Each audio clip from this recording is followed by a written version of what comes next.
The California sun beat down mercilessly on Naval Amphibious Base Coronado as Commander Avery Walsh stepped out of the black sedan that had transported her from San Diego International Airport. The heat shimmered off the tarmac in waves, distorting the view of the pristine white buildings that housed Naval Special Warfare Command. She adjusted her service dress whites, feeling the fabric cling to her skin despite the crisp military precision of the uniform. Her blonde hair was pulled back in a regulation bun so tight it made her scalp ache, and her blue eyes scanned the compound with the methodical attention of someone who missed nothing. Avery had been briefed extensively about this assignment. Naval Special Warfare Command wasn't just another posting. It was the heart of America's most elite fighting force, home to the Navy SEALs who operated in shadows and silence across the globe. She knew what to expect: resistance, skepticism, and the kind of masculine tribalism that had defined special operations since their inception. What she didn't expect was how quickly it would begin. "You gotta be kidding me," a voice muttered from somewhere near the entrance to Building 164, where SEAL Team 7 was headquartered. Avery's hearing was exceptional, a skill honed through years of intelligence work where missing a whispered conversation could mean the difference between mission success and catastrophic failure. She kept walking, her posture perfectly straight, her face betraying nothing. The wheeled briefcase behind her clicked rhythmically against the concrete as she approached the security checkpoint. Two Navy masters-at-arms stood at attention, their eyes widening slightly as they took in her rank insignia, the gold oak leaves of commander, impressive for someone who appeared to be in her early 30s. "Commander Walsh reporting for duty," she said crisply, presenting her credentials. The senior guard, a weathered chief petty officer with a face like carved granite, examined her identification with professional thoroughness before nodding and waving her through. "Welcome to Coronado, ma'am. Building 164, second floor. They're expecting you in the briefing room." "Thank you, Chief." As she entered the building, the air conditioning hit her like a physical force, and she allowed herself a moment to appreciate the coolness before ascending the stairs. The walls were lined with photographs, black and white images of frogmen from World War II, color photos of Vietnam-era SEALs, emerging from jungle rivers, modern shots of operators in full tactical gear standing in front of helicopters in desert landscapes. Each image told a story of sacrifice, brotherhood, and capability that existed at the very edge of human endurance. The briefing room door was open. Inside, approximately 20 men sat or stood in various states of casual attention. They wore a mixture of desert camouflage utilities and Navy working uniforms, their faces bearing a particular kind of weathering that came from years of exposure to wind, sand, salt water, and the kind of stress that aged men faster than time alone ever could. These were operators, the tip of the spear, the quiet professionals who did the nation's darkest work without expectation of recognition or glory. Every single one of them turned to look at her as she entered. Avery had experienced this moment before, in different contexts in different rooms, but never quite like this. The silence that fell was absolute, heavy with assessment and judgment. She could feel their eyes cataloging everything about her: her gender, her appearance, her age, the fact that her uniform showed no combat ribbons, no special warfare insignia, nothing that marked her as one of them. "Gentlemen," she said, her voice steady and professional as she moved in front of the room, setting her briefcase beside the podium. "I'm Commander Avery Walsh. I'll be serving as—" "Barbie's here," someone whispered, just loud enough to be heard. A ripple of suppressed laughter followed. Avery's jaw tightened imperceptibly, but she continued without pause. "As intelligence liaison for Operation Sandcastle, I understand you've been waiting for this briefing, so let's get started." A man in the front row, his uniform nameplate read McKenna, raised his hand with exaggerated politeness. He was built like a bulldog, with thick shoulders and arms that strained against his uniform sleeves. His face bore the asymmetrical look of someone who'd been punched repeatedly throughout his life and hadn't much cared. "Question, ma'am," he said, his Boston accent thick and deliberate. "What exactly qualifies you to brief a SEAL team on a special operations mission?" No disrespect intended. The "no disrespect intended" was clearly the opposite of what he meant. Avery had dealt with men like McKenna before. Men who viewed any woman in their operational space as an intrusion, a political correctness higher, a checkbox marked by bureaucrats who'd never humped a ruck through hostile territory. My qualifications include 8 years with Naval Intelligence, 3 tours with Joint Special Operations Command, fluency in 4 languages, and direct participation in the planning of 17 successful high-value target operations across 3 continents, Avery replied evenly. I also hold a master's degree in Middle Eastern Studies from Georgetown, and have spent more time analyzing terrorist networks than you spend in the teams. Does that answer your question, Petty Officer McKenna?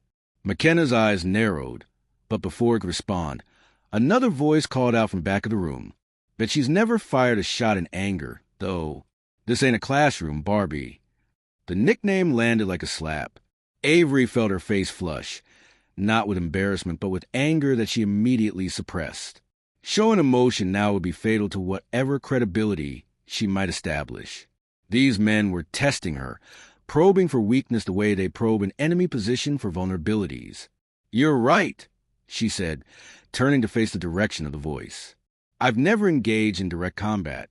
My job has been to ensure that when you do engage, you have the intelligence to succeed and return home alive.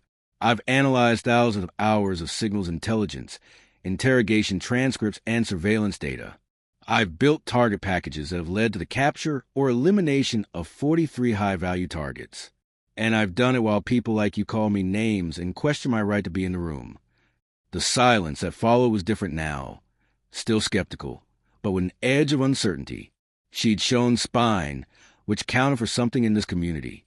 Now, Avery continued, moving to the computer terminal connected to the large monitor at the front of the room. If we're done with preliminaries, let me show you why you should care about what I have to say. She pulled up the first slide, a satellite image of a compound in what appeared to be mountainous terrain. 3 days ago, a State Department employee named Daniel Reeves was abducted from a convoy in northern Afghanistan, approximately 40 kilometers from a Pakistani border. The group claiming responsibility calls itself Al-Furqan, a splinter faction of the Taliban with ties to al-Qaeda elements operating in the tribal regions. The room's energy shifted immediately. Whatever else these men thought about her, they were professionals, and the mention of an American hostage focused their attention like a laser. Intelligence suggests Reeves is being held here, she continued, zooming in on the compound. The facility is a former Soviet listening post, abandoned in 1989 and recently reoccupied. We have thermal imaging showing approximately 15 to 20 individuals inside, including what we believe is our hostage. McKenna leaned forward. What's the timeline? The group has issued demands. $5 million and the release of 3 prisoners currently held at Bagram. The State Department is negotiating, but we all know how these situations typically end. You have 72 hours to plan and execute a rescue before the situation becomes critical. A man near the back. His nameplate read Harrison, and the gold trident on his chest marked him as a SEAL. Stood up. Unlike McKenna's aggressive skepticism, Harrison's question seemed genuinely tactical. What's the intelligence confidence level on the hostage location? 85%, Avery replied. We have signals intelligence from intercepted communications, human intelligence from 2 separate sources in the region, and geospatial intelligence from multiple passes by reconnaissance assets. It's as solid as intelligence gets in that operational environment. Harrison nodded slowly, processing. What about the route in and out? That's where it gets complicated, Avery admitted, pulling up topographical maps. The compound sits in a valley surrounded by high terrain on 3 sides. The only viable approach is from the north, through a narrow pass that would leave you exposed for approximately 800 meters. The alternative is a halo insertion directly onto the compound, but that would sacrifice any element of surprise given the open terrain. For the next 45 minutes, Avery walked them through every detail she had compiled. The composition of the enemy force, their likely weapons and defensive positions, the structure of the compound itself, potential extraction points, local population patterns, weather forecasts, and the political sensitivities of operating so close to the Pakistani border. She answered every question with precision, admitted when she didn't have information, and demonstrated a grasp of special operations planning that surprised several of the men in the room. When she finished, the energy had shifted again. They still didn't trust her, Trust had to be earned over time and through shared experience, but they could no longer dismiss her as irrelevant. "We'll need updated intelligence right up until insert," Harrison said. "Can you provide real-time support during the operation?" "That's the plan," Avery confirmed. "I'll be in the operations center providing." The door to the briefing room opened suddenly, cutting her off mid-sentence. Every man in the room immediately stood at attention, their casual slouches transforming instantly into rigid military bearing. Avery turned to see what had provoked this reaction and felt her own spine straighten reflexively. Admiral James Hawthorne entered the room with the kind of presence that came from 35 years of naval service and command at the highest levels. He was a tall man, broad-shouldered despite his age, with silver hair cut military short and eyes that seemed to take in everything at once. For stars gleamed on his collar, a full admiral, one of the most powerful officers in the United States Navy. But it wasn't just his rank that commanded respect. It was the way he carried himself, the combat ribbons on his chest that told stories of Vietnam, the First Gulf War, Somalia, and operations whose names would never be publicly acknowledged. "As you were," Hawthorne said, his voice carrying the rough edges of a lifetime of shouting over helicopter rotors and gunfire. The men relaxed slightly but remained standing. The Admiral's eyes swept the room, pausing briefly on several faces before settling on Avery. For a moment, she wondered if she'd somehow violated protocol, if her presence here had been a mistake, if she was about to be relieved in front of this entire team. Then Hawthorne smiled, a slight upturn of his mouth that somehow made him look more dangerous rather than less. "I see you've met Commander Walsh," he said, moving to stand beside her. "Before we go any further, I want to make something absolutely clear to everyone in this room." The atmosphere grew tense. Several of the SEALs exchanged glances, uncertain what was coming. "Some of you may be wondering why Commander Walsh is here," Hawthorne continued. "You may be questioning her credentials, her experience, or her right to brief you on operational matters. Let me address those concerns directly." Avery felt her stomach tighten. This could go either way. 3 years ago, the Admiral said, his voice taking on a storytelling quality, "I was commanding Joint Special Operations Command. We received intelligence about a high-value target in Syria, an ISIS commander responsible for orchestrating attacks across Europe. The intelligence came from multiple sources, but it was fragmented, contradictory, and frankly, a mess. Every analyst we had looked at it and gave us different conclusions. Some said the target was in Raqqa. Others said Deir ez-Zor. Some questioned whether the intelligence was genuine at all, or if it was a trap." He paused, letting the tension build. There was one analyst who looked at everything differently. She identified patterns in the communications that everyone else had missed. She correlated seemingly unrelated pieces of information, a mention of a doctor's appointment, a reference to a specific type of bread, the timing of certain phone calls, and she built a picture where this target would be on a specific date and time. She was so confident in her analysis that she recommended we launch a mission based almost entirely on her assessment. McKenna shifted uncomfortably. Others in the room seemed to sense where this was going. "I authorized that mission," Hawthorne said. "We inserted a joint task force, Delta operators and SEALs from Team 6, into one of the most hostile environments on Earth, based on the analysis of one junior officer. And when those operators hit that compound at 0300 local time, they found exactly who we were looking for, exactly where she said he'd be, along with 3 other high-value targets we hadn't even known were there." The Admiral turned to look directly at Avery, and there was genuine respect in his eyes. That analyst was Commander Walsh. That operation resulted in the destruction of a major ISIS cell, the prevention of at least 2 planned attacks in Europe, and the recovery of intelligence that led to 17 additional successful missions. It was one of the most significant counterterrorism victories of my career, and it happened because this officer has a gift for seeing what others miss. He turned back to face the room, and his expression hardened. "So when you look at Commander Walsh and think about what qualifications she brings to this team, understand something. She's not here as a liaison. She's not here to check a box or fulfill a diversity requirement. She's here because when I need to know the truth about a complex operational environment, she's the person I call. She's here because she's earned it through results that have saved American lives." The Admiral's gaze swept across the faces of the assembled SEALs, landing on each man with the weight of command. Commander Walsh isn't just your intelligence officer for this mission. She's your mission commander. Every tactical decision, every go or no-go call, every adjustment in the field will flow through her. Is that understood? The response was immediate and unanimous. Yes, sir. Good, Hawthorne said. He turned to Avery and extended his hand. Commander, I have full confidence in your ability to bring these men home safely with a hostage. You have my complete support and authority to execute this mission as you see fit. Avery shook his hand, feeling the strength in his grip and seeing the unspoken message in his eyes. Don't make me regret this. Thank you, sir. I won't let you down. I know you won't, Hawthorne replied.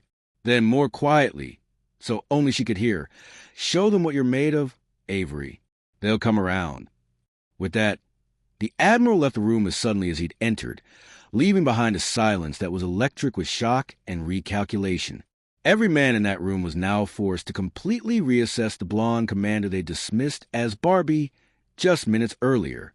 Avery turned back to face them, her expression neutral, but her eyes sharp. Gentlemen, she said, her voice carrying new authority. Let's get back to work. We have a mission to plan and 72 hours to do it. Senior Chief Harrison, I need you to start working on infiltration options. McKenna, you're on weapons and equipment loadout. I want preliminary plans from both of you within 6 hours. The men moved immediately, the casual insubordination of earlier replaced by professional focus, as they filed out of the briefing room, talking in low, urgent voices about the mission ahead. Avery allowed herself a moment to breathe. She had crossed the first threshold. They knew she had the Admiral's backing now, which brought her credibility she hadn't possessed before. But Hawthorne was right. She would have to show them what she was made of. Respect given by an Admiral was one thing. Respect earned through competence and results was something else entirely. Outside the window, the sun continued its arc across the California sky, indifferent to the dramas of the men and women below. Somewhere in Afghanistan, Daniel Reeves sat in a cold room, unaware that his rescue was being planned by a team of elite operators and a commander they called Barbie just an hour ago. The mission clock had started, and Avery Walsh intended to prove that she belonged in this world. Not because someone had given her permission, but because she was the best person for the job. The Joint Operations Center at Naval Amphibious Base Coronado was a testament to modern military capability. A room filled with high-definition monitors displaying satellite feeds, drone footage, communications data, and real-time tracking of friendly forces across multiple time zones. The hum of computer systems and the low murmur of operators coordinating with units around the globe created a constant background noise that Avery had learned to filter out years ago. She stood at the central command station, her eyes fixed on a large monitor showing the topographical map of the target area in Afghanistan. It was 11:30 at night local time, which meant early morning in the operational theater. The mission was scheduled to launch in 8 hours. Around her, SEAL Team 7 had transformed from skeptical onlookers into focused professionals. The 72-hour planning cycle had been brutal. Endless iterations of approach routes, contingency plans, equipment loadouts, communications protocols, and rehearsals on a mock-up of the target compound that had been hastily constructed in a remote corner of the base. Avery had been present for all of it, working 18-hour days alongside the operators, demonstrating a grasp of tactical planning that had gradually eroded their initial dismissiveness. But erosion wasn't the same as acceptance. She could still feel the distance between herself and the team, the invisible wall that separated her from men who'd earned their place through blood, sweat, and the kind of shared suffering that created bonds stronger than steel. They respected her competence now. That much was clear from the way they asked her opinion and listened to her assessments. But respect wasn't trust, and trust was what she needed if this mission was going to succeed. Senior Chief Marcus Harrison approached the command station, a tablet in his hand, showing the latest weather update from the target area. He was the team's leader, a 15-year veteran with quiet confidence that came from having survived more close calls than most men could imagine. Unlike McKenna's vocal skepticism, Harrison's doubt had been silent, expressed through careful observation and measured questions that tested the depth of her knowledge. "Commander, We got updated winds aloft, Harrison said, handing her the tablet. 25 knots at altitude, gusting to 35. That's getting close to our abort criteria for the halo insertion. Avery studied the data, cross-referencing it with the mission timeline and the capabilities of the team's parachute systems. The high-altitude, low-opening jump was the riskiest part of the plan. 12 operators exiting AC 130 at 25,000 feet, free falling to 3,000 feet before deploying their chutes and landing directly on or near the target compound. The element of surprise it provided was invaluable, but required near-perfect conditions to execute safely. "What's the forecast trend?" she asked, pulling up the extended weather model on her own screen. "Models show the winds decreasing after 0400 local time," Harrison replied. "But they've been wrong before in that area. The mountains create unpredictable patterns." This was exactly the kind of decision that defined mission command, balancing risk against opportunity, weighing the mission's importance against the safety of the operators. Avery knew that every man on this team was willing to accept extreme risk if it meant saving an American hostage. But willing acceptance didn't make recklessness justified. "What's your gut tell you, Senior Chief?" she asked, meeting his eyes directly. Harrison seemed surprised by the question.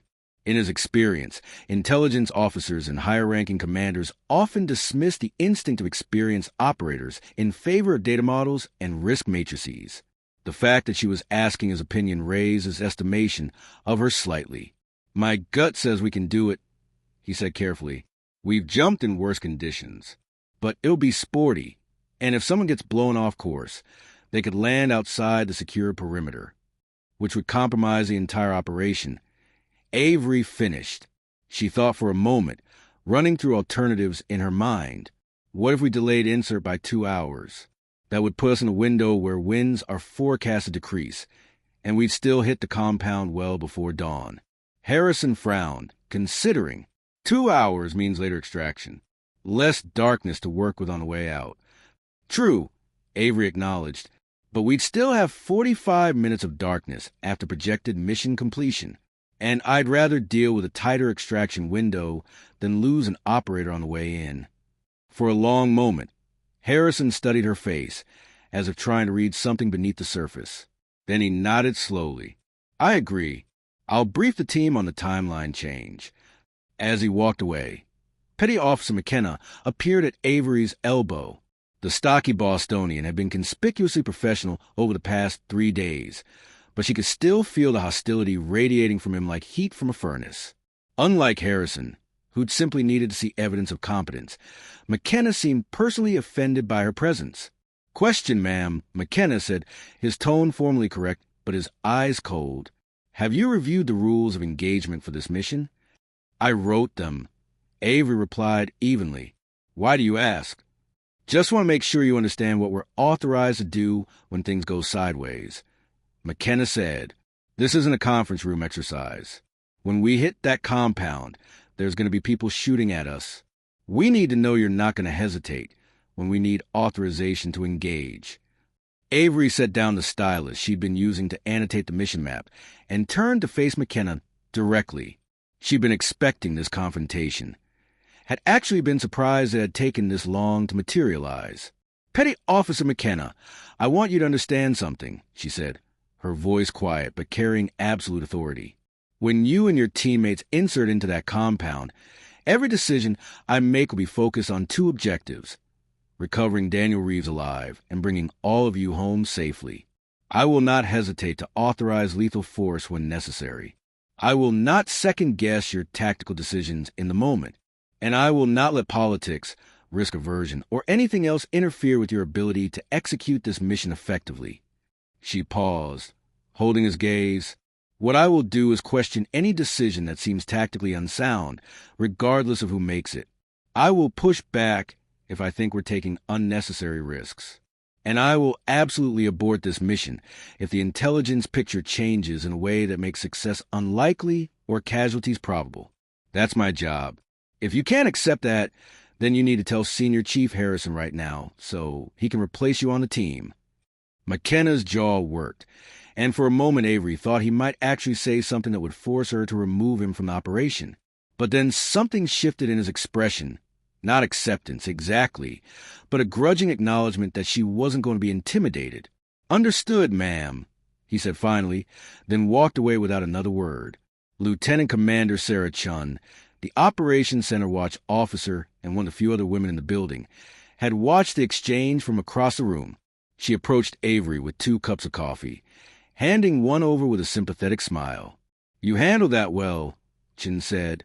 "McKenna's been in the teams for 12 years. He's not used to taking orders from anyone outside his chain of command, much less a female officer." "I gathered," Avery replied, accepting the coffee gratefully. She hadn't realized how exhausted she was until she felt the warmth of the cup in her hands. "How long have you been assigned here?" 2 years, Chin said. "It gets easier.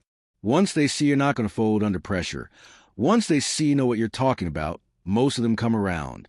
Some never do, but that's their problem, not yours."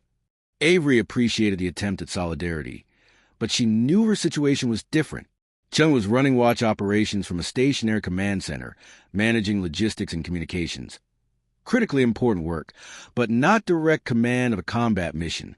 What Avery was doing was unprecedented in SEAL team operations.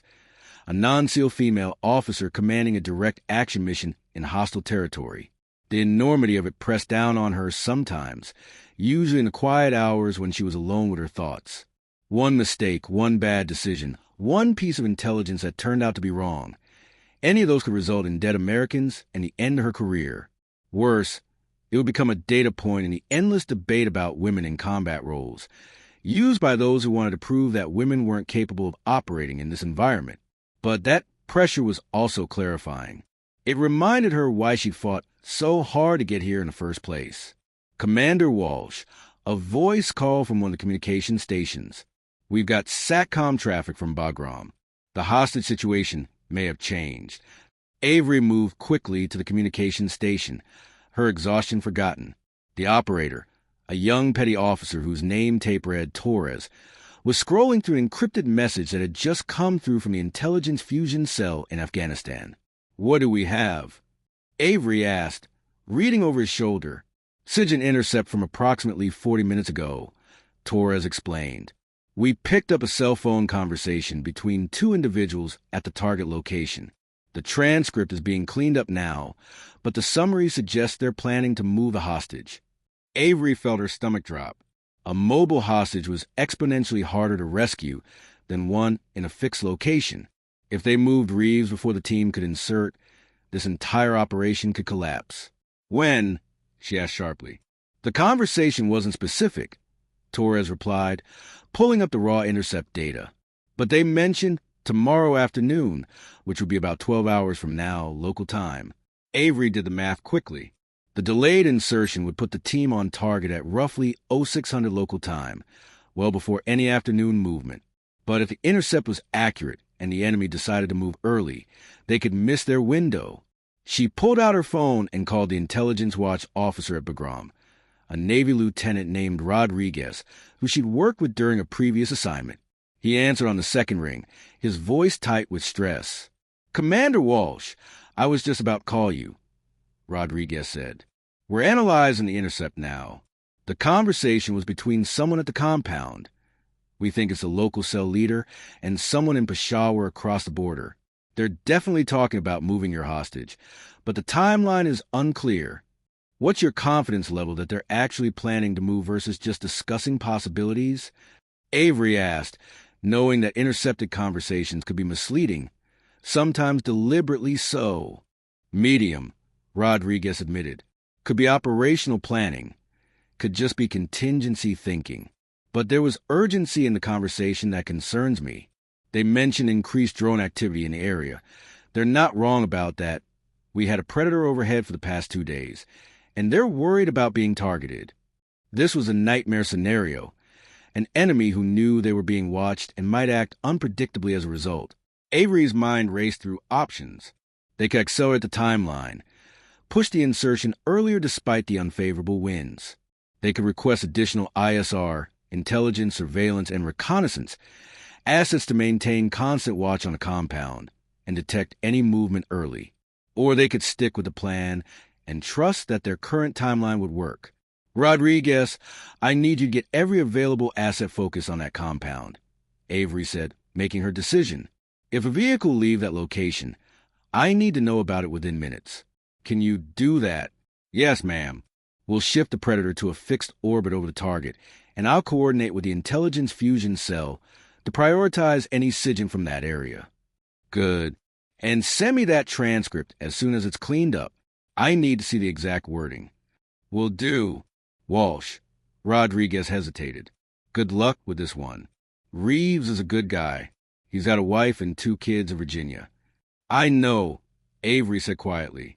She'd reviewed Reeves' entire file, looked at pictures of his family, read his performance evaluations, and personal correspondence. It was something she always did before a hostage rescue mission. Made the person real in her mind, not just an objective marker on a map. We're bringing him home. She ended the call and turned to find Senior Chief Harrison standing behind her, having overheard at least part of the conversation. His expression was grim. They're going to move him, he said. It wasn't a question. Maybe, Avery replied. We intercepted a conversation suggesting they're considering it. Could be real, could be precautionary. But we have to assume it's real and plan accordingly. So what do we do? This was the moment that would define whether the team truly accepted her command. She could see operators gathering at the edges of the operations center, aware that something significant was happening, waiting to see how their mission commander would respond to a crisis. Avery walked back to the central command station and pulled up the mission timeline on the large monitor where everyone could see it. We stick with our plan, she said, loudly enough for everyone in the room to hear. The delayed insertion gives us the best chance of success. If they move the hostage before we hit the compound, we have contingency plans in place to track and intercept. But I'm not going to risk your lives jumping into 35-knot winds at altitude because of one intercepted conversation that may or may not indicate an actual timeline change. She turned to face the assembled operators. I know some of you think we should accelerate. I know you want to get in there right now and pull Reeves out. But tactical patience saves lives. We wait for our window. We execute the plan as briefed, and we trust that the intelligence picture will hold long enough to make this work. McKenna stepped forward, and for a moment Avery braced for another challenge. But instead, the stocky Bostonian surprised her. What if the intel picture changes while we're in the air? He asked. What if they start moving him during our insertion? It was a fair question, and the fact that he'd asked it professionally rather than confrontationally suggested that perhaps she'd earned more respect than she'd realized. Then we adapt, Avery said. We have multiple contingency plans for a mobile target scenario. The helicopters on standby for extraction can be retasked for intercept. We have AC-130 gunship support available if needed. And we have real-time ISR that will track any vehicle movement from that compound. If they move him, we'll know within minutes, and we'll adjust the mission on the fly. She paused, letting that sink in. But here's what you need to understand. I will not abort this mission unless it becomes tactically impossible to execute. Reeves has been in captivity for 5 days now. Every hour that passes increases the chance they'll kill him or move him somewhere we can't find him. This may be our only opportunity to bring him home alive. So, unless something catastrophic changes in the intelligence picture, we're going. The room was silent for a long moment. Then Harrison nodded slowly. Understood, ma'am. We'll be ready. As the operators dispersed to continue their final preparations, Avery felt some of the tension drain from her shoulders. They still didn't trust her completely. That would only come through shared experience under fire, but they were willing to follow her command. For now, that was enough. The next 6 hours passed in a blur of final checks, briefings, and coordination calls with supporting units. The winds at altitude decreased as forecast, validating the decision to delay the insertion. The intelligence picture remained stable. No further intercepted conversations, no vehicle movement from the compound, no indicators that the enemy was aware of the impending operation. At 0300 local time, Avery stood in the hangar as the 12-man SEAL team conducted their final equipment checks. They looked like creatures from another world in their full kit. Night vision goggles mounted on helmets, body armor laden with ammunition magazines and equipment pouches, suppressed weapons held with casual familiarity. These were apex predators, men who'd trained their entire adult lives for this specific kind of mission. Senior Chief Harrison approached her, his face camouflage paint making him nearly unrecognizable. "We're good to go, ma'am. Anything else before we step?" Avery looked past him at the team loading into the vehicles that would take them to the waiting C-130. She'd spent 3 days with these men, earned their grudging professional respect, and was now sending them into harm's way based on intelligence she'd personally verified and vouched for. The weight of that responsibility was almost physical. "Senior Chief," she said quietly, "I know this team doesn't fully trust me yet. I know I haven't earned my place the way you all have. But I need you to know that every piece of intelligence I've given you is the best assessment I'm capable of making. I believe Daniel Reeves is in that compound. I believe you can get him out. And I believe I can support you from here in a way that maximizes your chances of success and minimizes your risk." Harrison regarded her for a long moment, his expression unreadable behind the face paint. Then he extended his hand. "We'll see you in a few hours. Commander, keep the coffee hot." She shook his hand, feeling the strength in the calluses that told stories of ropes and weapons and hard work. "Bring everyone home. Senior Chief." "That's an order." "Aye, ma'am." As the team filed out of the hangar and disappeared into the pre-dawn darkness, Avery felt a familiar knot of anxiety that always accompanied these moments. In a few hours, the mission would launch. Men would parachute into hostile territory based on her intelligence assessment.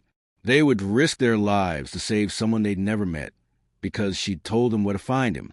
If she was right, she'd prove beyond any doubt that she belonged in this world. If she was wrong, men might die, and she'd never be given another chance. Lieutenant Commander Chin appeared at her side, 2 fresh cups of coffee in her hands. "You did good," Chin said, handing one over. "That speech about adapting if the situation changes, that's exactly what they needed to hear." "I meant every word of it," Avery replied, watching the last vehicle disappear into the darkness. "The next few hours are going to tell us whether I'm actually capable of doing this job or whether I've been fooling everyone, including myself." Chin smiled, but there was understanding in her eyes. "Welcome to command, Avery. It never gets easier. You just get better at hiding the fear." They walked back into the operations center together, into the glow of monitors and the hum of equipment and the controlled chaos of military operation in motion. Somewhere over the Pacific Ocean, AC-130 was beginning its flight toward Afghanistan. Somewhere in a compound near the Pakistani border, Daniel Reeves sat in captivity, unaware that rescue was coming. And in the Joint Operations Center at Naval Amphibious Base Coronado, Commander Avery Walsh settled into her chair at the command station and prepared to prove that the Admiral's faith in her had been justified. The mission clock showed 4 hours until insertion. 4 hours until everything she'd worked for would be tested under the most unforgiving conditions imaginable. She took a sip of her coffee and began reviewing the intelligence picture one more time, looking for anything she might have missed, any detail that could make the difference between success and disaster. Outside, the Californian night was beginning to fade into the gray promise of dawn. But in Afghanistan, darkness still ruled. And in that darkness, warriors were coming to wage violence on behalf of the innocent and prove once again that America left no one behind. The Joint Operations Center had transformed into a nerve center of controlled intensity. Every monitor displayed critical information. Thermal feeds from the Predator drone circling 20,000 feet above the target compound, communications channels linking the team to supporting units across Afghanistan, real-time GPS tracking showing the progress of the C-130 as it penetrated Afghan airspace under radio silence. Avery stood at the Central Command Station, her eyes moving between screens with the practiced efficiency of someone who'd done this before, but her heart rate elevated by the knowledge that this time was different. This time, she owned the mission completely. The mission clock showed 30 minutes to insertion. The C-130 had reached its holding pattern 80 kilometers from the target, waiting for final approval to proceed to the drop zone. Every element was in place. The AC-130 gunship orbiting at a distance, ready to provide fire support if needed. The quick reaction force standing by at forward operating base Shank with helicopters spooled up for emergency extraction. The intelligence fusion cell at Bagram monitoring every signal that might indicate the enemy's awareness of the approaching assault. "Commander, we have updated thermal from the target," called out Petty Officer Torres from the imagery analysis station. "I'm seeing movement inside the main building." Avery moved to his station, studying the black and white thermal image. The compound appeared as a collection of rectangular shapes, the walls showing as cool gray against the warmer ground. Inside the largest structure, bright white human-shaped signatures moved in what appeared to be normal patterns. Sentries making rounds, individuals sleeping or resting, one figure that remained stationary in what the team had designated as the probable holding cell. "Any change in the pattern from previous observations?" she asked. Torres pulled up comparison imagery from 6 hours earlier, placing the images side by side. "Negative, ma'am. Activity level is consistent with what we've seen all night. No indicators of alert status or unusual movement." "Good." Avery returned to the command station and keyed the microphone connecting her to the C-130. "Reaper 7-1, this is Sandcastle Actual. Updated intelligence shows no change in target status. You are cleared for final approach." "How copy?" The response came back through the encrypted radio. Senior Chief Harrison's voice distorted slightly by the noise of the aircraft and his oxygen mask. "Sandcastle Actual, Reaper 7-1 copies all. Proceeding to drop zone. Estimate 10 minutes to jump." 10 minutes. Avery felt her stomach tighten. In 10 minutes, 12 men would step out of an aircraft into thin air at 25,000 feet, trusting that her intelligence was correct, that the winds wouldn't scatter them across the valley, that they'd land at a compound containing an American hostage rather than walking into an ambush. Lieutenant Commander Chin appeared at her shoulder. "All support elements report ready. Gunship has positive visual on target area. QRF is standing by. Medical teams are prepped at Bagram and Kandahar. We're as ready as we're going to be." "Thank you, Sarah," Avery replied, then addressed the room at large. "Listen up, everyone. Once the team jumps, we enter the most critical phase of this operation. Every piece of information, every transmission, every observation needs to be reported immediately.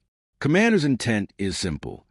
We keep that team alive, and we bring Daniel Reeves home. Nothing else matters." "Understood." A chorus of "Yes, ma'am" echoed through the operation center. The minutes ticked by with agonizing slowness. On one monitor, Avery could see the video feed from the lead jumper's helmet camera as the SEAL team prepared for exit. They moved with practiced efficiency in the cramped cargo bay, checking each other's equipment one final time, their faces hidden behind oxygen masks and goggles. The ramp at the back of the aircraft began to lower, revealing the black void of the Afghan night beyond. "Reaper 7-1, 2 minutes," came the jumpmaster's call. Avery watched transfixed as the timer counted down. At 30 seconds, the jumpers formed up, shuffling toward the open ramp in a line. At 10 seconds, the lead jumper positioned himself at the edge, one hand on the frame, staring down into nothingness. The green light flashed, and without hesitation, he stepped off into space. The others followed in rapid succession, their bodies disappearing into the darkness like stones dropped into a well. "Reaper 7-1 is away," Harrison's voice reported. "All jumpers clear. Initiating descent." The operations center erupted in quiet activity as operators began tracking each jumper's GPS beacon, calculating drift, updating projections for landing points.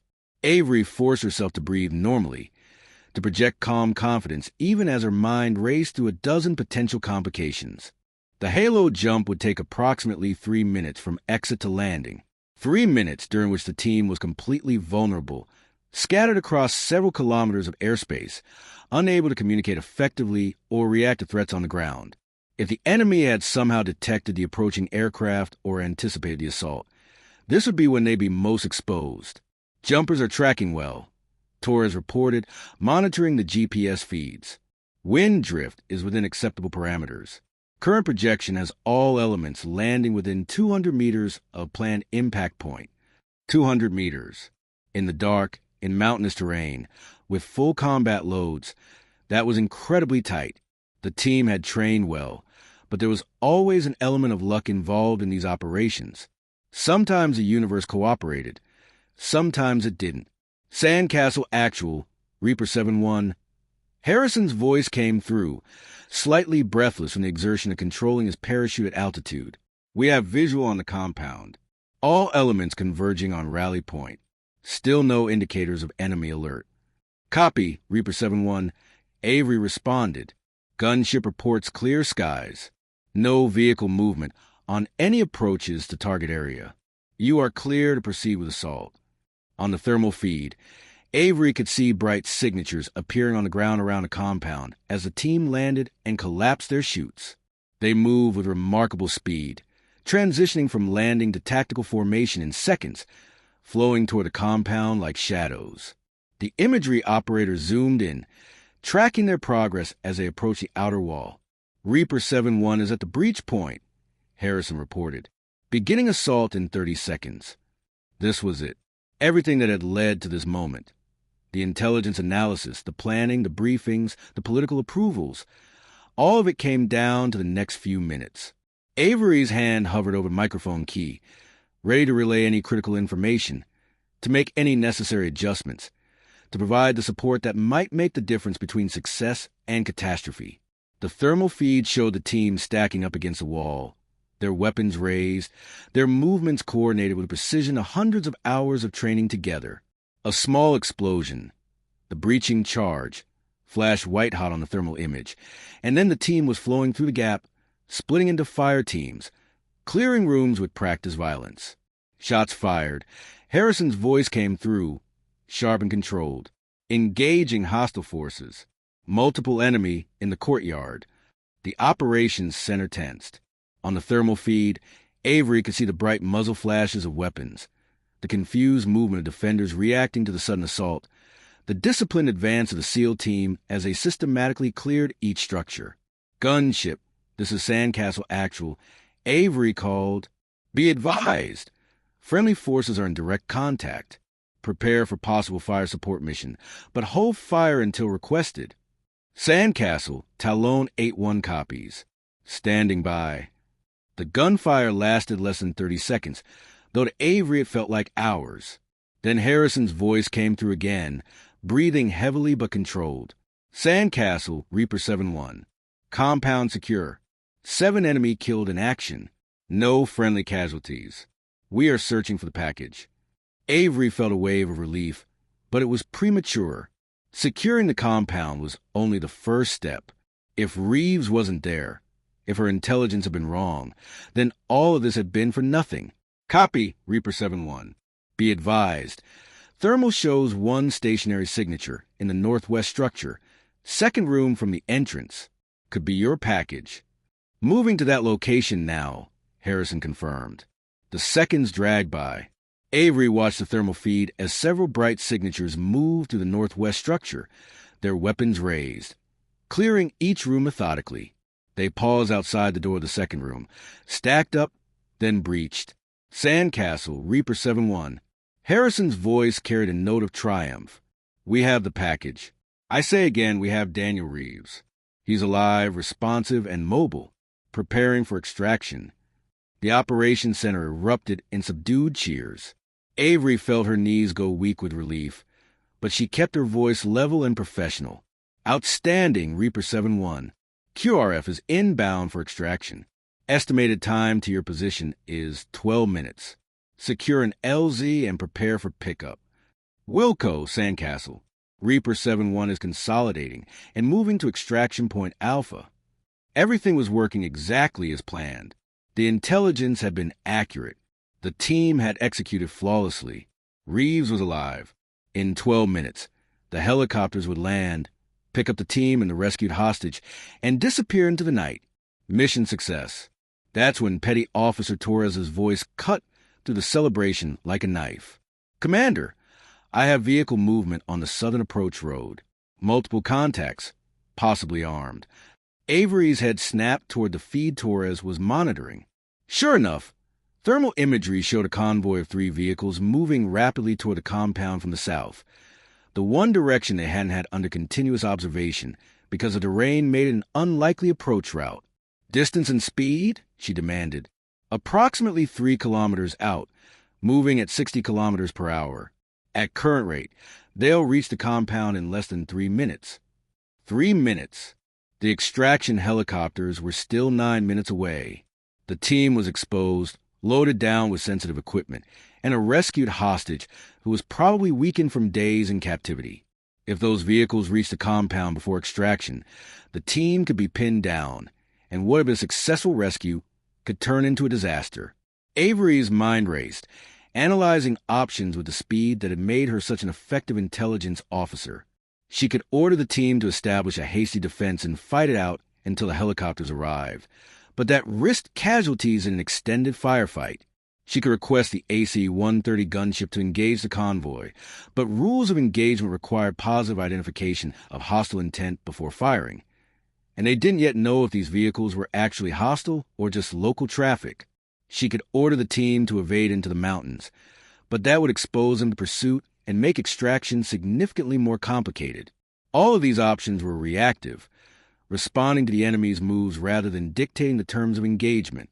That's when Avery saw it. The pattern that everyone else had missed, the opportunity that would turn this complication into an advantage. "Torres, pull up the map overlay and show me that convoy's route," she ordered, moving to the station.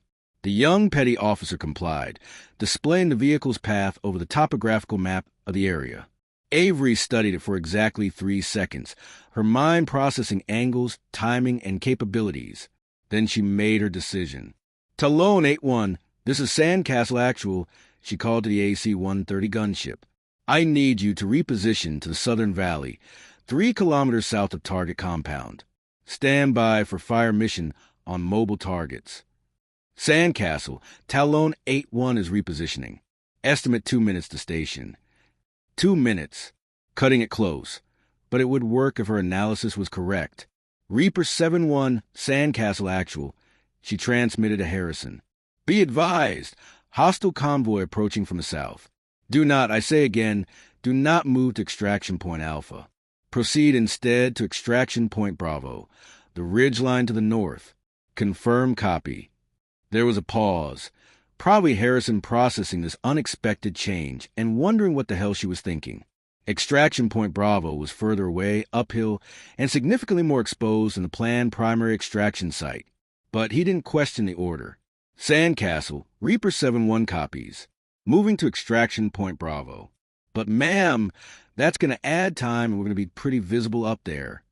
"Trust me, Senior Chief. Move now. QRF, this is Sandcastle Actual. Adjust extraction point to Bravo, the northern ridgeline. Acknowledge.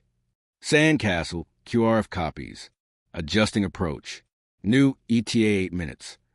Lieutenant Commander Chun was staring at Avery with wide eyes. "What are you seeing?" she asked quietly. "The convoy is following the valley road," Avery explained, her eyes still locked on the displays. "It's the only passable route from the south, which means I'll have to drive right through this narrow defile here." She pointed at a spot on the map, which gives them no room to maneuver. If we had the team in the compound or at Extraction Point Alpha, the enemy could use the compound structures for cover and pin us down. But if we get the team out of the compound and up on the northern ridge, we give the gunship a clear field of fire on the convoy while constricted in that valley. Understanding dawned on Chen's face. "You're using the terrain against them." "Exactly. The team will be exposed on the ridge for maybe 60 seconds before the helicopters arrive, but the enemy convoy won't be able to reach them because they'll be getting hammered by the gunship. We turn their reinforcement into a kill zone. Assuming the gunship gets into position in time," Chen noted, "and assuming those vehicles are actually hostile." "They're hostile," Avery said with certainty. "No one drives that fast toward an active firefight in the middle of the night unless they're responding to an attack. And even if I'm wrong, we can always call off the fire mission." On the thermal feed, she could see the SEAL team moving rapidly away from the compound, burdened with their equipment and the rescued hostage, but still maintaining tactical discipline. They flowed up the hillside toward the northern ridge like water running uphill. Exhausting work, but they were professionals and they did it without complaint. "Talon 8-1 in position," the gunship pilot reported. I have visual on 3 vehicles in the Southern Valley.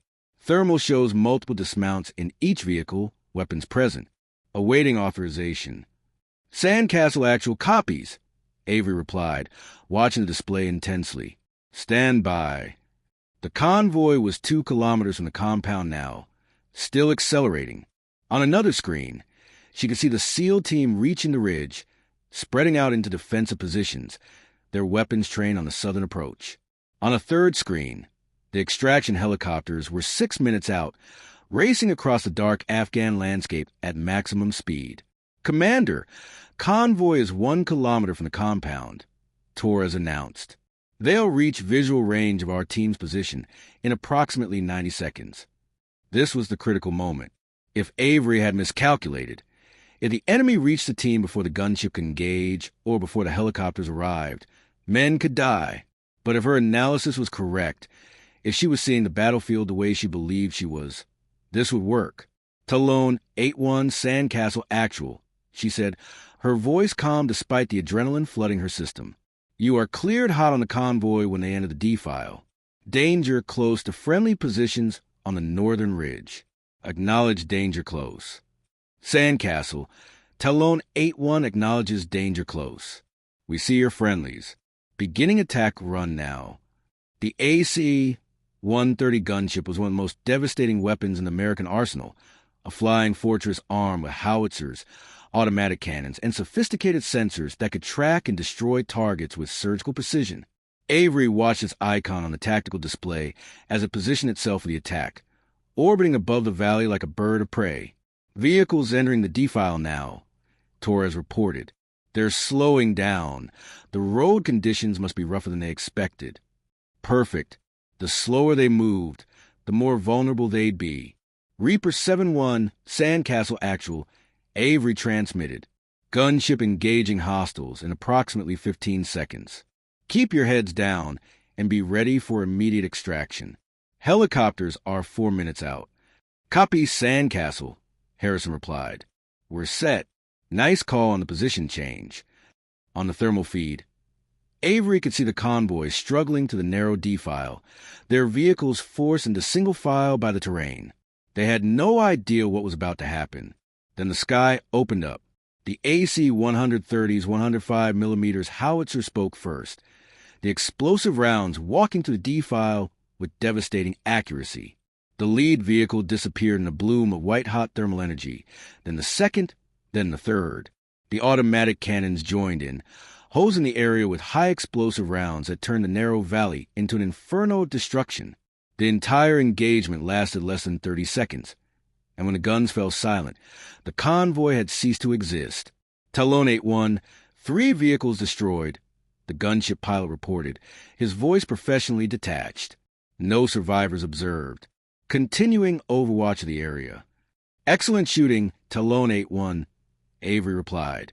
Then, to the SEAL team, Reaper 7-1, hostile convoy neutralized. Your extraction is 2 minutes out. Prepare for immediate pickup. Sandcastle, Reaper 7-1. We heard the fireworks. Thanks for the support. Standing by for pickup. The rest of the extraction proceeded flawlessly. The helicopters swept in, landed on the ridge in a cloud of rotor wash and dust, and loaded the team and the rescued hostage in less than 90 seconds. Then they were gone, disappearing into the night while the AC-130 continued to orbit overhead, ensuring no other enemy forces attempted to interfere. Reaper 7-1 is clear of the objective area, Harrison reported. Package is secure. All personnel accounted for. We're heading home. The operations center erupted in genuine cheers this time, the tension of the past hours releasing in a wave of celebration and relief. Avery felt her legs finally give way, and she sat down heavily in her chair, her hands shaking slightly from the adrenaline crash. Chin appeared beside her with yet another cup of coffee. That, she said with undisguised admiration, was some of the best tactical thinking I've ever seen. You saw that opportunity before anyone else in this room even realized there was a problem. I got lucky, Avery replied, taking the coffee gratefully. No, Chin said firmly. You saw 3 steps ahead. You understood the terrain, the timing, the capabilities, all of it. You took what could have been a disaster and turned it into a decisive win. That's not luck. That's excellence. Around the operations center, officers and enlisted personnel were coming up to congratulate her, to shake her hand, to acknowledge what she'd accomplished. For the first time since arriving at Coronado, Avery felt like she might actually belong here. But the real test would come when the team returned. They were the ones who'd been on the ground, who'd executed the mission, who'd trusted her decisions when it mattered most. Their opinion would determine whether tonight's success translated into lasting credibility. 28 hours after the successful rescue of Daniel Reeves, Commander Avery Walsh stood in the same briefing room where SEAL Team 7 had first called her Barbie. The atmosphere couldn't have been more different. The team sat around a conference table in their standard camouflage utilities, tired but satisfied, exhibiting a particular kind of exhausted contentment that came from a mission well executed and everyone coming home alive. Daniel Reeves himself, still recovering but insistent on being present, sat next to Senior Chief Harrison, his arm in a sling from injuries sustained during his captivity, but his eyes bright with gratitude and awe. Admiral Hawthorne stood at the head of the table, his presence commanding immediate attention, even though his expression was relaxed, almost jovial. The mission had been a complete success. The hostage recovered safely, enemy forces neutralized, 0 friendly casualties, and not a single piece of negative press coverage. From the Pentagon's perspective, it was the perfect operation, the kind that reinforced faith in American military capability without creating political complications. Gentlemen, Hawthorne began, his voice carrying the satisfaction of a commander whose trust had been validated.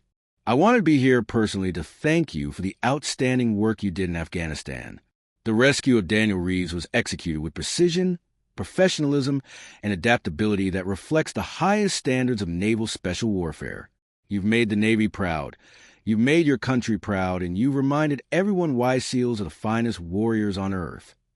The team accepted the praise with quiet nods. They weren't the type of men who needed or wanted public acknowledgement. The work itself was a reward, along with the knowledge that they'd save an American life. But I also want to acknowledge something else.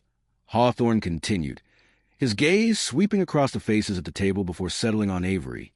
This mission succeeded because of exceptional intelligence work, tactical planning, and battlefield command.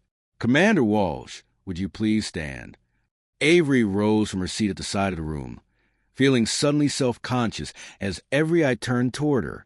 She prepared herself for a debriefing, possibly some formal recognition, but she could sense that something more significant was about to happen. When I assigned Commander Walsh to this mission, Hawthorne said, I knew it would be controversial. The SEAL community has a particular culture, earned through blood and sacrifice, and the introduction of an outside commander, especially a female officer with no special warfare background, was bound to create friction. Some of you in this room expressed doubts. Some of you questioned her qualifications. Some of you, his eyes found McKenna, called her Barbie and assumed she'd be a liability. McKenna had the decency to look embarrassed, his face flushing slightly beneath his tan. What you discovered, Hawthorne continued, is what I already knew. Commander Walsh isn't just competent. She's exceptional. Her intelligent analysis was flawless. The hostage was exactly where she said he'd be, in the conditions she predicted, with enemy forces matching her assessment in both number and disposition.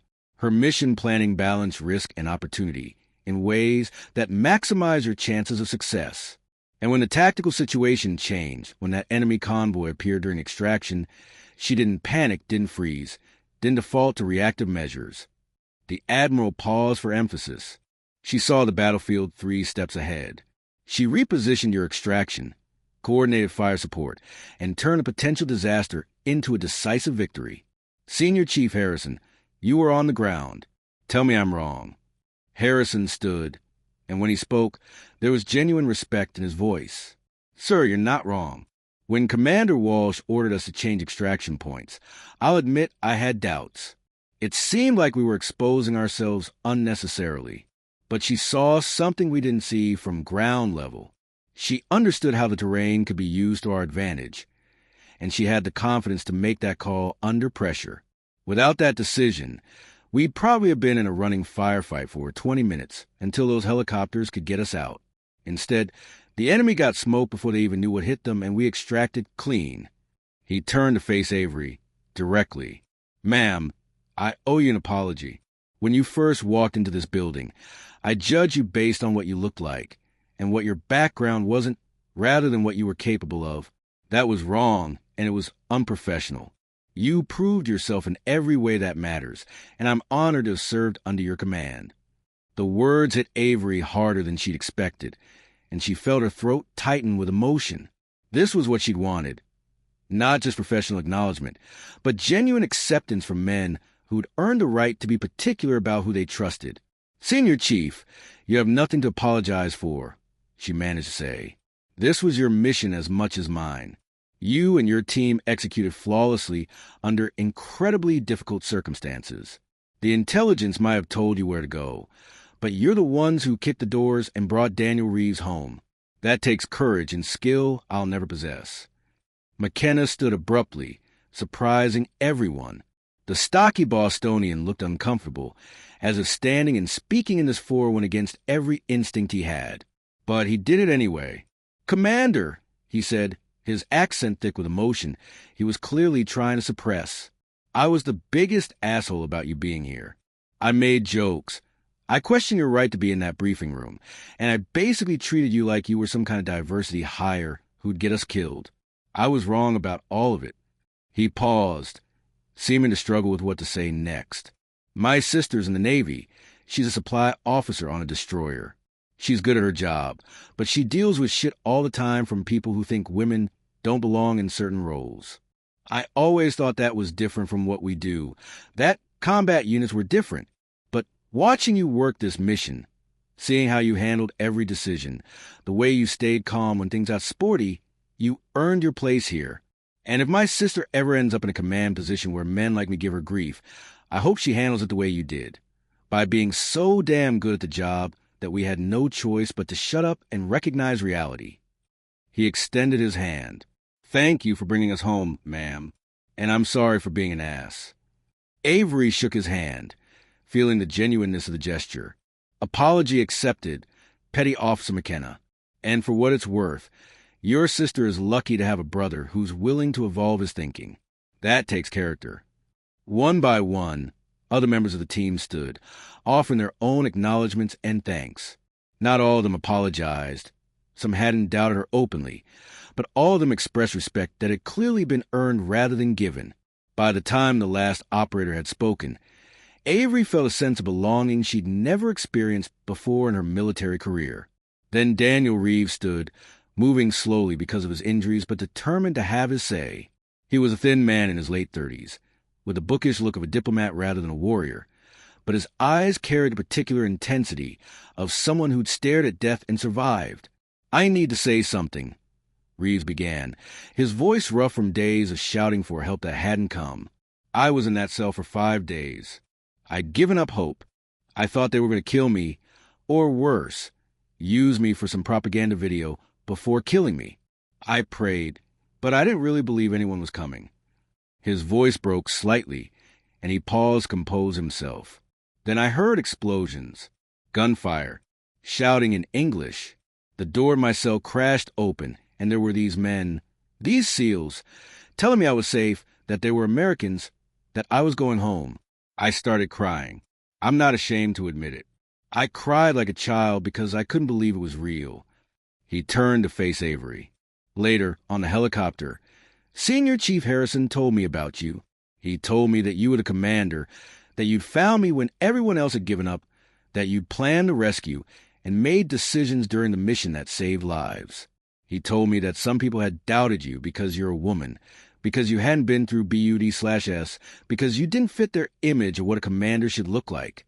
Reeves walked over to where Avery stood, moving with obvious pain but unwilling to be stopped. "Commander Walsh, I'm alive because you're exceptional at your job. My wife still has a husband. My daughters still have a father. My parents don't have to bury their son. All of that is because you were smart enough, skilled enough, and confident enough to lead these warriors into hell to pull me out."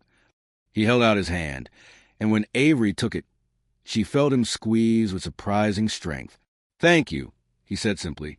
"Thank you for seeing me as worth saving. Thank you for not giving up. And thank you for proving that excellence has nothing to do with gender and everything to do with character and capability." Avery couldn't speak for a moment, overwhelmed by the weight of his words and the reality of what they'd accomplished. This wasn't about proving women belonged in combat roles or breaking barriers or making political statements. This was about a human being who'd been in desperate circumstances and was now safe because she and this team had done their jobs well. "Mr. Reeves," she finally managed, "you're always worth saving. Always. And I'm just grateful we found you in time." Admiral Hawthorne let the moment sit for a few seconds, understanding its importance. Then he cleared his throat, bringing the room back to attention. "There's one more piece of business," he said, producing a small wooden case from his briefcase. "Commander Walsh, Naval Special Warfare Command, doesn't give out awards lightly. The work we do often goes unrecognized because of its classified nature. But when someone demonstrates a kind of exceptional skill, courage, and leadership you showed during Operation Sandcastle, we make sure it's acknowledged." He opened the case to reveal a medal, the Bronze Star, with a V device indicating valor. "This medal is being awarded for your actions during the rescue of Daniel Reeves. The citation specifically notes your tactical decision-making under fire and your ability to turn a developing tactical emergency into a decisive victory. It's a small recognition for what you accomplished, but I want you to know that everyone who reviews this operation will see it as a template for how intelligence-led special operations should be conducted." Avery stood at attention as the Admiral pinned the medal to her uniform, feeling the weight of it both literally and metaphorically. This wasn't just a decoration. It was validation from the special operations community that she belonged, that her methods and her abilities were not just acceptable but exemplary. "There's something else," Hawthorne continued, a slight smile playing at his lips. "Effective immediately, you're being reassigned. You'll be staying here at Coronado, but in a new capacity, officer in charge of the Special Operations Intelligence Support Unit. You'll be responsible for intelligence planning and support for all naval special warfare operations on the West Coast. It's a significant increase in responsibility, and it comes with a recommendation for early promotion to captain." The room erupted in applause, genuine, enthusiastic applause from men who, just days ago, had questioned whether she should even be in the building. Avery felt tears threatening and forced them back. She would not cry in front of these warriors, no matter how moved she was. "Thank you, sir," she said, her voice steady despite the emotion churning inside her. "I'm honored by your confidence and by the opportunity to continue working with the finest warriors in the world." "You've earned it," Hawthorne replied. "Now, there's a lot of work ahead. The world isn't getting any safer, and we're going to need your skills on many more operations. But for today, I want you to take a moment to appreciate what you've accomplished. You didn't just rescue a hostage. You proved something important about capability, about leadership, and about the fact that excellence comes in many forms." As the meeting broke up and people began filtering out of the briefing room, Senior Chief Harrison approached Avery one more time. "Ma'am, the team wants to know if you'd join us for dinner tonight. Nothing fancy, just burgers and beers at a place near the base. We always do it after a successful mission, and we'd like you to be there." It was a simple invitation, but Avery understood its significance. This was them fully accepting her into their community, not as an outsider or a commander who'd been imposed on them, but as someone who'd earned her place through shared experience and proven capability. "I'd be honored, Senior Chief," she replied. "Good," Harrison said, a genuine smile crossing his weathered face. "And ma'am, nobody's ever going to call you Barbie again. From now on, you're just Commander, and around here, that's the highest compliment we can give." As Avery walked out of the building later that afternoon, the California sun warm on her face, she reflected on the journey that had brought her here. The doubts, the resistance, the moments when she questioned whether she was capable of doing this job. All of it had been necessary, had been part of the process of proving herself in an environment that demanded excellence without compromise. She thought about the Admiral's words about seeing 3 steps ahead, about understanding the battlefield in ways that others missed. That's what intelligence work was. Pattern recognition, synthesis of disparate information, the ability to imagine how events will unfold and position assets accordingly. she'd been doing for years in various contexts. But this mission had been different because the stakes were so immediate, so visceral, so personal. She thought about Daniel Reeves, now reunited with his family, carrying scars from his captivity but alive and able to heal. She thought about the SEALs who'd risked their lives based on her intelligence assessment, trusting that she'd put them in the right place at the right time. She thought about McKenna's grudging respect and Harrison's genuine gratitude. Most of all, she thought about the nickname that had stung so badly when she first heard it. Barbie. They'd meant it as an insult, a dismissive label that reduced her to her appearance and implied a lack of substance. But she'd taken that insult and transformed it through competence, through courage, through the willingness to make hard decisions under pressure. Now she was simply Commander, a title earned in the most demanding crucible imaginable, accepted by men who gave their respect to no one who hadn't proven they deserved it. As she climbed into her car and headed toward her temporary quarters, her phone buzzed with a text message. It was from her sister, a high school teacher in Ohio who'd always worried about Avery's choice to serve in the military. Saw the news about the hostage rescue in Afghanistan. Was it your team? Are you okay? Avery smiled and typed back, "Yes, that was my mission, and I'm more than okay. I'm exactly where I'm supposed to be." She sent the message and pulled out of the parking lot, heading toward whatever came next. There would be more missions, more doubters to convince, more barriers to break. But tonight, she would have dinner with warriors who'd accepted her as one of their own, and that was victory enough for now. The sun was setting over Coronado, painting the sky in shades of orange and purple, as Commander Avery Walsh drove toward the future she'd built for herself. One decision, one mission, one 3 steps ahead moment at a time. The SEALs had called her Barbie. But the Admiral, and now the team itself, knew the truth. She was Commander Walsh, intelligence officer, mission planner, tactical thinker, and warrior in her own right. And she was just getting started